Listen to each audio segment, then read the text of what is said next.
will hear an address by Her Excellency Sheikh Hasina, Prime Minister of the People's Republic of Bangladesh. May I request protocol to escort Her Excellency.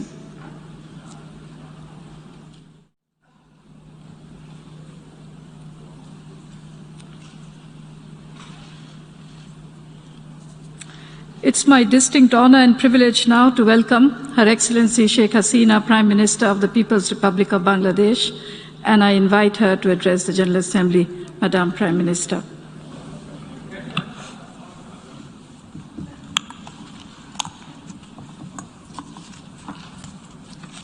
বিসমিল্লাহির রহমানির রহিম। মাননীয় সভাপতি, আসসালামু আলাইকুম। জাতিসংঘের সাধারণ পরিষদের ৭৬তম অধিবেশনের সভাপতি নির্বাচিত হয় আপনাকে আন্তরিক অভিনন্দন জানাচ্ছি। আমাদের দৃঢ় বিশ্বাস আপনার প্রেসিডেন্সি অফ হোপ টেকসই পুনরুদ্ধারের মাধ্যমে এগিয়ে নিয়ে যাবে, যেখানে কেউ পিছনে পড়ে থাকবে না। নজিরবিহীন প্রতিকূলতা সত্ত্বেও সাধারণ পরিষদের ঐতিহাসিক ৭৫তম অধিবেশনে নেতৃত্ব প্রদানের জন্য বিদায়ী সভাপতি জনাব ভোলকান বোজকেলকে আমি আন্তরিক অভিনন্দন জানাচ্ছি। এটা আমার জন্য অত্যন্ত গর্বের যে আমি এ নিয়ে ১৭ বার জাতিসংঘের সাধারণ অধিবেশনে আমার দেশ বাংলাদেশের প্রতিনিধিত্ব করছি। সাধারণ পরিষদের এই ৭৬তম অধিবেশনটি এমন এক সময় অনুষ্ঠিত হচ্ছে যখন কোভিড-১৯ বিশ্বজুড়ে অব্যাহতভাবে মানুষের প্রাণ কেড়ে নিচ্ছে। করোনা নতুন ধরনের মাধ্যমে অনেক দেশ বারবার সংক্রমিত হচ্ছে। এই মহামারীতে গোটা বিশ্বের স্বাস্থ্য ব্যবস্থা ও অর্থনীতি বিপর্যস্ত হয়ে পড়ছে। এই সংকটকালে নিবেদিত সেবা ও আত্মত্যাগের জন্য আমি সম্মুখ সারির সকল যোদ্ধার প্রতি শ্রদ্ধা জানাই।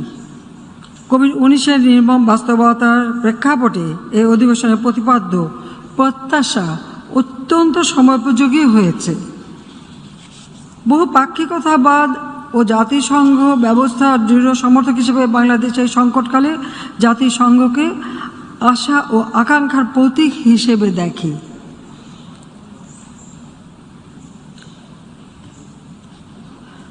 সব ধরনের মতভেদ ভুলে গিয়ে আমাদের অবশ্যই অভিন্ন মানব জাতি হিসেবে মাথা তুলে দাঁড়াতে হবে। সম্মিলিত শক্তিকে কাজে লাগিয়ে সবার জন্য আবারও সমৃদ্ধ বিশ্ব গড়ে তুলতে হবে।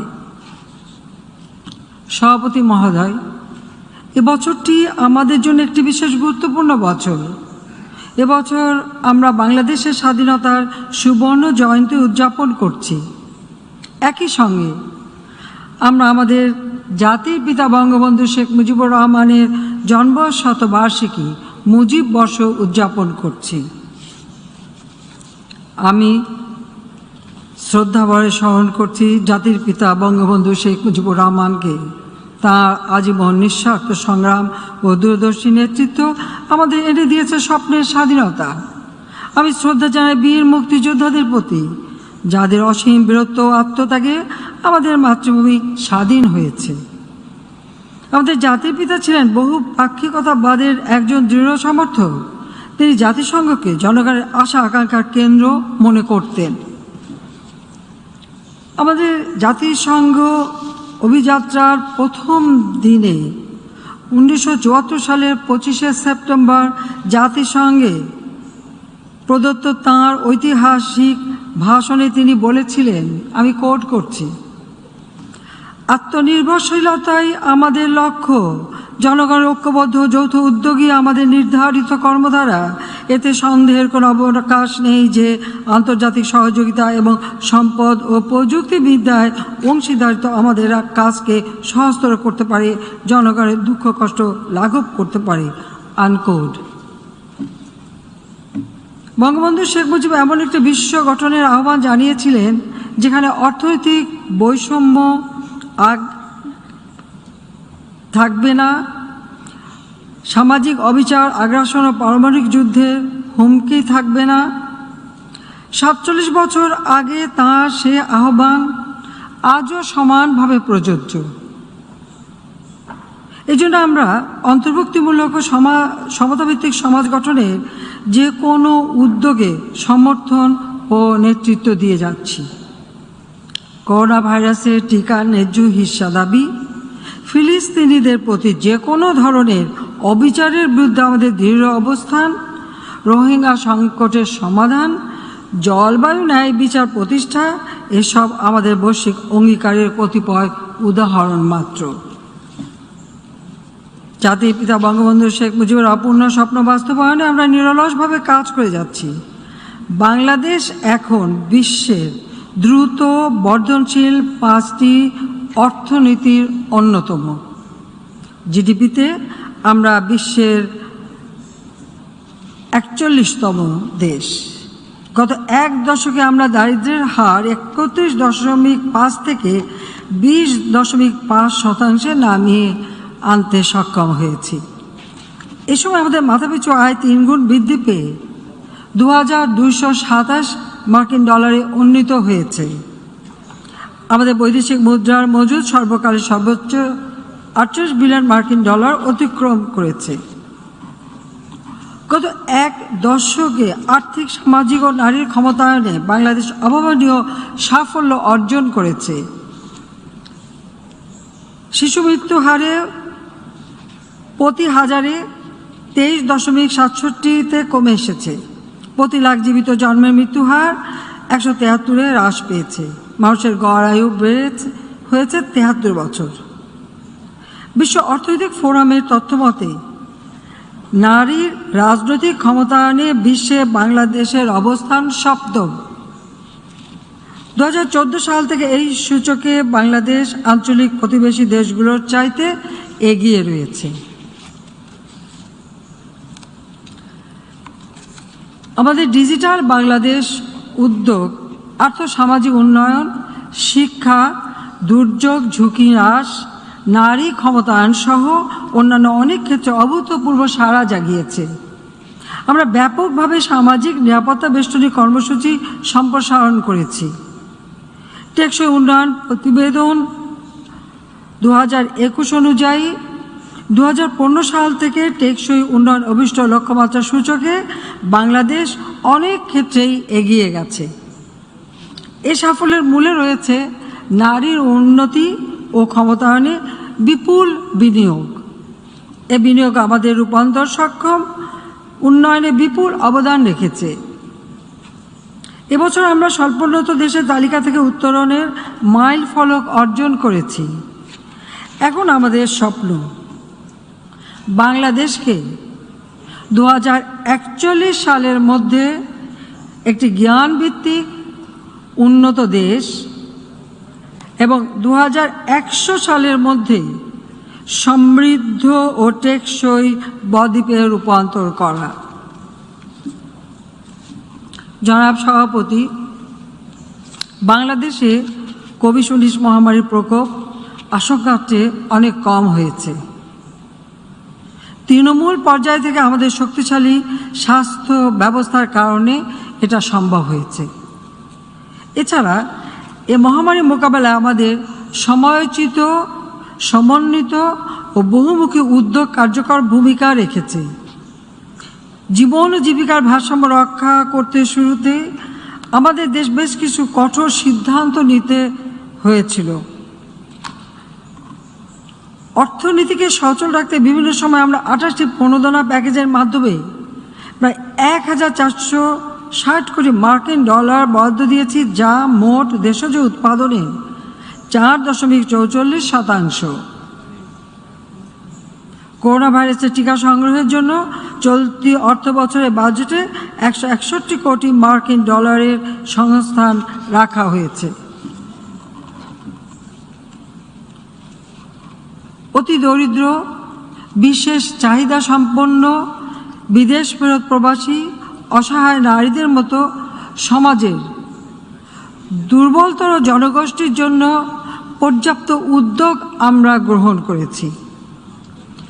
গত বছর মহামারীর প্রাদুর্ভাব শুরু থেকে আমরা প্রায় 4 কোটি মানুষকে নগদ অর্থসহ অন্যান্য সহায়তা দিয়েছি। সময়োচিত পদক্ষেপ ও ও আমাদের জনগণের বিরূপ পরিস্থিতি মোকাবেলার সক্ষমতার কারণে 2020 সালেও আমরা 5% বেশি অর্থনৈতিক প্রবৃদ্ধি অর্জন করতে সক্ষম হয়েছি। মাননীয় সভাপতি, অনাদিকাল হতে মানবজাতি প্রাকৃতিক দুর্যোগ, মহামারী ও মানব সৃষ্ট নানা সংঘাত ও দুর্যোগ মোকাবেলা করে আসছে। এত সত্ত্বেও বুকে আশা ও আত্মবিশ্বাস নিয়ে মানবজাতি এসব পাহাড় সম সমস্যা অতিক্রম করে টিকে রয়েছে। এই মহামারী এমনি একটি সংকট যেখান থেকে বহু মানুষের টিকে থাকার অনুপ্রেরণামূলক এবং উদারতার উদাহরণ সৃষ্টি হয়েছে। তবে দুঃখজনক হলেও এই মহামারী আরও বেশ কিছুদিন স্থায়ী হবে বলে মনে হচ্ছে। সেজন্য এই অভিন্ন শত্রুকে মোকাবেলা করার জন্য অতীতের যে কোনো সময়ের চেয়ে এখন আমাদের অনেক বেশি নতুন, অন্তর্ভুক্তিমূলক ও বৈশ্বিক পরিকল্পনা গ্রহণ করতে হবে। এ বিষয়ে আমি কয়েকটি সুনির্দিষ্ট প্রস্তাব এখানে তুলে ধরতে চাই। প্রথমত, কোভিড মুক্ত একটি বিশ্ব গড়ে তোলার লক্ষ্যে টিকার সার্বজনীন ও সাশ্রয়ী মূল্যে প্রাপ্যতা নিশ্চিত করতে হবে। গত বছর এই মহতী অধিবেশনে আমি কোভিড-19 টিকাকে বৈশ্বিক সম্পদ হিসেবে বিবেচনা করার আহ্বান জানিয়েছিলাম। বিশ্ব নেতাদের অনেকে তখন এ বিষয়ে সহমত পোষণ করেছিলেন। সে আবেদনে তেমন কোনো সাড়া পাওয়া যায়নি, বরং আমরা ধনী ও দরিদ্র দেশগুলোর মধ্যে টিকা বৈষম্য বাড়তে দেখেছি। বিশ্বব্যাংকের তথ্য মতে এ যাবৎ উৎপাদিত টিকার 84% উচ্চ ও উচ্চ মধ্যম আয়ের দেশগুলোর মানুষের কাছে পৌঁছেছে। অন্যদিকে নিম্ন আয়ের দেশগুলো 1%-ও কম টিকা পেয়েছে। জরুরি ভিত্তিতে এ বৈষম্য দূর করতে হবে। লক্ষ লক্ষ মানুষকে টিকা থেকে দূরে রেখে কখনোই টেকসই পুনরুদ্ধার সম্ভব নয়। আমরা পুরোপুরি নিরাপদও থাকতে পারবো না। তাই আমি আবারও আহ্বান জানাচ্ছি, সবার জন্য ন্যায়সঙ্গত সাশ্রয়ী মূল্যে টিকার প্রাপ্যতা নিশ্চিত করতে হবে। অবিলম্বে টিকা প্রযুক্তি হস্তান্তর টিকার সমতা নিশ্চিত করার একটি উপায় হতে পারে। প্রযুক্তি সহায়তা ও মেধাস্বত্বে ছাড় পেলে বাংলাদেশও ব্যাপক পরিমাণে টিকা তৈরি করতে সক্ষম। দ্বিতীয়ত, এই মহামারী জলবায়ু পরিবর্তনের ঝুঁকিতে থাকা দেশগুলোকে অতিমাত্রায় ক্ষতিগ্রস্ত করেছে। জলবায়ু পরিবর্তন বিষয়ক ইন্টারগভর্নমেন্টাল প্যানেল অন ক্লাইমেট চেঞ্জের ওয়ার্কিং গ্রুপ 1-এর প্রতিবেদনে আমাদের এই গ্রহের ভবিষ্যতের এক ভয়াল চিত্র ফুটে উঠেছে। দ্রুত ব্যবস্থা না নিলে জলবায়ু পরিবর্তনের ধ্বংসাত্মক প্রভাব কাটিয়ে ওঠা কঠিন হবে। ধনী অথবা দরিদ্র কোনো দেশই এর বিরূপ প্রতিক্রিয়া থেকে নিরাপদ নয়। তাই আমি ধনী ও শিল্পোন্নত দেশগুলোকে কার্বন নিঃসরণের জন্য ক্ষতিপূরণ প্রদান এবং টেকসই অভিযোজনের জন্য অর্থায়ন ও প্রযুক্তি অবাধ হস্তান্তরের আহ্বান জানাচ্ছি। ক্লাইমেট ভালনারেবল ফোরাম এবং vulnerable 20 group of ministers of finance এর সভাপতি হিসেবে আমরা মুজিব জলবায়ু সমৃদ্ধি পরিকল্পনা দশক 2030 এর কার্যক্রম শুরু করেছি। এ পরিকল্পনায় বাংলাদেশের জন্য জলবায়ুকে ঝুঁকির কারণ নয় বরং সমৃদ্ধির নিয়ামক হিসেবে পরিণত করার কর্মসূচি গৃহীত হয়েছে। গ্লাসগোতে অনুষ্ঠিতব্য কনফারেন্স অব পার্টিজ সিওপি কপ এর ২৬তম শীর্ষ সম্মেলন আমাদের নতুন নতুন অন্তর্ভুক্তিমূলক পরিকল্পনার পক্ষে সমর্থন আদায়ের অপার সুযোগ করে দিতে পারে। এই সুযোগ কাজে লাগানোর জন্য সবাইকে আমি আহ্বান জানাচ্ছি। তৃতীয়ত, মহামারীর প্রকোপে আমাদের শিক্ষা ব্যবস্থা চরমভাবে বিপর্যস্ত। জাতিসংঘ শিশু তহবিলের তথ্য অনুযায়ী করোনাকালে আংশিক বা পুরো বিদ্যালয় বন্ধের কারণে বিশ্বের প্রায় অর্ধেক শিক্ষার্থী ক্ষতিগ্রস্ত হয়েছে। নিম্ন আয়ের দেশগুলোর লক্ষ লক্ষ ছাত্রছাত্রীর দূর শিক্ষণে অংশগ্রহণের সক্ষমতা ও প্রযুক্তি না থাকায় ভর্তি, সাক্ষরতার হার ইত্যাদি অর্জনগুলো হুমকির মুখে পড়েছে। ডিজিটাল সরঞ্জামাদি ও সেবা, ইন্টারনেটের সুযোগ সুবিধা সহজলভ্যতা ও শিক্ষকদের দক্ষতা বৃদ্ধিতে বিনিয়োগ করতে হবে। এজন্য আমরা জাতিসংঘকে অংশীদারিত্ব ও প্রয়োজনীয় সম্পদ নিশ্চিত করার জন্য আহ্বান জানাচ্ছি।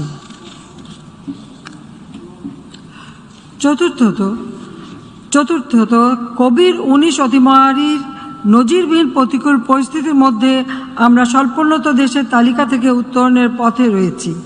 তবে এই মহামারী অনেক দেশের উত্তরণের আকাঙ্ক্ষাকে বিপন্ন করবে। স্বল্পোন্নত দেশের টেকসই উত্তরণ ত্বরান্বিত করার জন্য উন্নয়ন সহযোগীদের কাছ থেকে আমরা প্রণোদনাভিত্তিক উত্তরণ কাঠামো প্রণয়নে আরও সহায়তা আশা করি। এলডিসি ৫ সম্মেলনের প্রস্তুতিমূলক কমিটির অন্যতম সভাপতি হিসেবে আমরা আশা করি যে দোহা সম্মেলনের সুনির্দিষ্ট ফলাফল আরও বেশি সংখ্যক দেশকে সক্ষমতা দান করবে, যেন তারা স্বল্পোন্নত দেশের কাতার থেকে টেকসইভাবে উত্তরণ ঘটাতে পারে। পঞ্চমত, মহামারীকালে প্রবাসীরা অপরিহার্য কর্মী হিসেবে স্বাস্থ্য ও অন্যান্য জরুরি সেবা খাতে গুরুত্বপূর্ণ অবদান রাখছেন। তারাও সম্মুখ সারির যোদ্ধা। তবুও তাদের অনেকে চাকরিচ্যুতি, বেতন কর্তন, স্বাস্থ্য ও অন্যান্য সামাজিক সেবার সহজলভ্যতার অভাব ও বাধ্যতামূলক প্রত্যাবর্তনের ফলে ক্ষতিগ্রস্ত হচ্ছে। এই সংকটকালে অভিবাসী গ্রহণকারী দেশগুলোকে অভিবাসীদের সঙ্গে ন্যায়সঙ্গত আচরণ করার এবং তাদের কর্মসংস্থান, স্বাস্থ্য এবং কল্যাণকে নিশ্চিত করার জন্য আমি আহ্বান জানাচ্ছি। ষষ্ঠত, রোহিঙ্গা সংকট এবার পঞ্চম বছরে পা দিল, কিন্তু এখন পর্যন্ত বলপূর্বক বাস্তুচ্যুত মিয়ানমার নাগরিকদের একজনকেও মিয়ানমারে ফেরত পাঠানো সম্ভব হয়নি। মিয়ানমারের সাম্প্রতিক রাজনৈতিক পট পরিবর্তনে অনিশ্চয়তা তৈরি হলেও এ সমস্যার একটি স্থায়ী সমাধান খুঁজে বের করতে আমরা আন্তর্জাতিক সম্প্রদায়ের জোরালো ভূমিকা ও অব্যাহত সহযোগিতা আশা করি। মিয়ানমারকে অবশ্যই তাদের নাগরিকদের প্রত্যাবর্তনের অনুকূল পরিবেশ তৈরি করতে হবে। এই গুরুত্বপূর্ণ বিষয়ে আমরা আন্তর্জাতিক সম্প্রদায়কে সহযোগিতা করতে সদা প্রস্তুত রয়েছি। বাংলাদেশে তাদের সাময়িক অবস্থানকে নিরাপদ ও সুরক্ষিত রাখতে কিছু সংখ্যক বলপূর্বক বাস্তুচ্যুত মিয়ানমার নাগরিককে আমরা ভাষান্তরে স্থানান্তর করেছি। আশ্রয় শিবিরে কোভিড-19 মহামারীর বিস্তার রোধে টিকা লাভে যোগ্য সকলকে জাতীয় টিকাদান কর্মসূচিতে অন্তর্ভুক্ত করা হয়েছে। আমি আগেও বলেছি, আবারও বলছি, রোহিঙ্গা সংকটের সৃষ্টি মিয়ানমারের, সমাধানও রয়েছে মিয়ানমারের হাতে। রাখাইন রাজ্যে তাদের মাতৃভূমি, সেখানে তারা নিরাপদ, টেকসই ও মর্যাদাপূর্ণ প্রত্যাবর্তনের মাধ্যমেই কেবল এই সংকটের স্থায়ী সমাধান হতে পারে। এজন্য আন্তর্জাতিক সম্প্রদায়কে অবশ্যই গঠনমূলক উদ্যোগ গ্রহণ করতে হবে। আমরা আশা করি আসিয়ানের নেতৃবৃন্দ বাস্তুচ্যুত মিয়ানমার নাগরিক ইস্যুতে গৃহীত প্রচেষ্টাকে আরও বেগবান করবেন। অন্যদিকে আন্তর্জাতিক সম্প্রদায়কে মানবাধিকার লঙ্ঘনের জন্য দায়ীদের জবাবদিহি নিশ্চিতকরণে গৃহীত সকল কর্মকাণ্ডে সহযোগিতা করতে হবে। সভাপতি মহোদয়, আমরা একটি শান্তিপূর্ণ, স্থিতিশীল এবং সমৃদ্ধ দক্ষিণ এশিয়ার স্বপ্ন দেখি।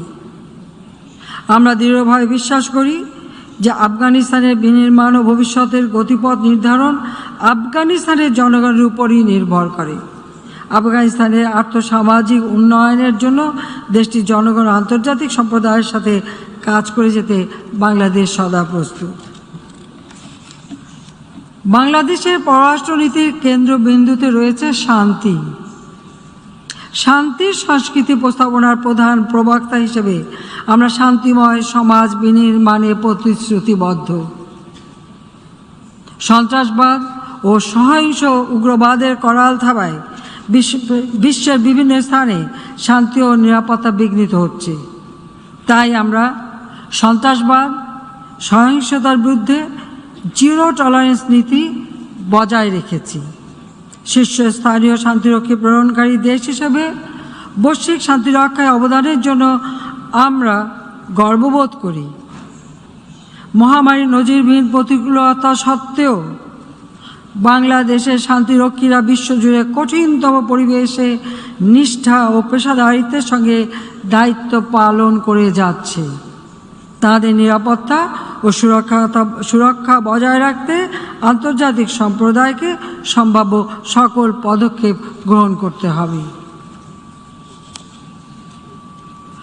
সংবিধানের আলোকে আমরা সর্বদা সম্পূর্ণ নিরস্ত্রীকরণের অবিচল সমর্থক। আমরা দৃঢ়ভাবে বিশ্বাস করি যে পারমাণবিক অন্যান্য গণবিধ্বংসী অস্ত্রের সম্পূর্ণ নির্মূলের মাধ্যমে আন্তর্জাতিক শান্তি ও নিরাপত্তা নিশ্চিত করা সম্ভব।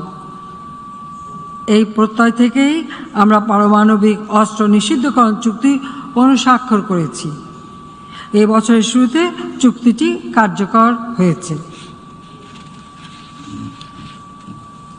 মাননীয় সভাপতি, কোভিড-19 মহামারী জরুরি পরিস্থিতি মোকাবেলায় কার্যকর বৈশ্বিক উদ্যোগের ঘাটতি বিষয়টিকে সামনে নিয়ে এসেছে।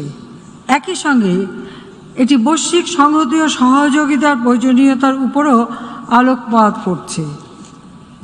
সার্বজনীন বিষয়গুলোতে আমাদের অবশ্যই একসঙ্গে কাজ করতে হবে। নতুন নতুন অংশীদারিত্ব সমস্যা সমাধানের ক্ষেত্র প্রস্তুত করতে হবে। সংকীর্ণ রাজনৈতিক স্বার্থের ঊর্ধ্বে উঠে বিভিন্ন অঞ্চলের সদস্য দেশগুলো এই জাতিসংঘের মঞ্চ থেকেই তা শুরু করতে পারে। তবেই আমরা সহনশীল ও অন্তর্ভুক্তিমূলক উত্তরণের লক্ষ্যে একটি অর্থবহ সহযোগিতা অর্জন করতে পারব। এই ক্রান্তি লগ্নে জাতিসংঘই হোক আমাদের ভরসার সর্বোত্তম কেন্দ্রস্থল। আসুন সেই ভরসাকে বাঁচিয়ে রাখার প্রত্যয় আমরা সবাই হাতে হাত মিলিয়ে একযোগে কাজ করি। আমি বক্তব্য শেষ করবার পূর্বে সারা বিশ্বে শান্তি ও ন্যায় বিচার প্রতিষ্ঠার এই মহান সংস্থার সামনে বিগত প্রায় ৪৬ বছর আগে আমার পরিবারের সদস্যদের নির্মমভাবে হত্যা ন্যায় বিচার পাওয়ার প্রত্যাশার কথা তুলে ধরতে চাই। ১৯৭৫ সালের ১৫ই আগস্ট ভোরে একদল বিপদগামী ঘাতক আমার পিতা বাংলাদেশের তৎকালীন রাষ্ট্রপতি জাতির পিতা বঙ্গবন্ধু শেখ মুজিবুর রহমান, আমার স্নেহময়ী মা বেগম ফজিলাতুন্নেসা মুজিব, আমার ছোট 3 ভাই মুক্তিযোদ্ধা ক্যাপ্টেন শেখ কামাল, মুক্তিযোদ্ধা লেফটেন্যান্ট শেখ জামাল এবং 10 বছরের ছোট্ট ভাইটি শেখ রাসেল, আমার চাচা মুক্তিযোদ্ধা শেখ আবু নাসের সহ আমাদের পরিবার আত্মীয় স্বজন সহ 18 জনকে নির্মমভাবে হত্যা করা হয়েছিল। আমি আর আমার ছোট বোন রেহানা আমরা তখন বিদেশে ছিলাম বলে ঘাতকের হাত থেকে বেঁচে গিয়েছিলাম। 6 বছর আমরা দেশে ফিরতে পারিনি। মিলিটারি ডিক্টেটর আমাদের দেশে আসতে দেয়নি। স্বজন হারানোর বেদনা বুকে নিয়ে বিদেশের মাটিতে নির্বাসিত জীবন কাটিয়েছি। এরপর জনগণের সমর্থন নিয়ে দেশে ফিরে আসার সুযোগ পাই। দেশে এসে আমি আমার দেশের মানুষের গণতান্ত্রিক অধিকার, ভোট ও ভাতের অধিকার আদায়ের সংগ্রাম শুরু করি। অনেক ঘাত প্রতিঘাতের মধ্য দিয়েই আমাকে চলতে হয়েছে। বারবার মৃত্যুর মুখে পড়তে হয়েছে, কারাবরণ করতে হয়েছে। থেমে থাকিনি, পথ চলেছি। আমার একটাই লক্ষ্য, আমার পিতা, জাতির পিতা বঙ্গবন্ধু শেখ মুজিব যে স্বপ্ন দেখেছিলেন সুখী সমৃদ্ধ সোনার বাংলাদেশ প্রতিষ্ঠা করবেন, আমি সেই কাজ আন্তরিকতার সাথে করে যাচ্ছি। যতদিন বেঁচে থাকব মানুষের কল্যাণের জন্য নিজের জীবনকে আমি উৎসর্গ করেছি। মানুষের জন্য কাজ করে যাব। ইনশাল্লাহ বাংলাদেশের মানুষ উন্নত জীবন পাবে। আপনাদের সবাইকে আমি আবারও আন্তরিক ধন্যবাদ জানাচ্ছি। খোদা হাফেজ। জয় বাংলা, জয় বঙ্গবন্ধু। বাংলাদেশ চিরজীবী হোক।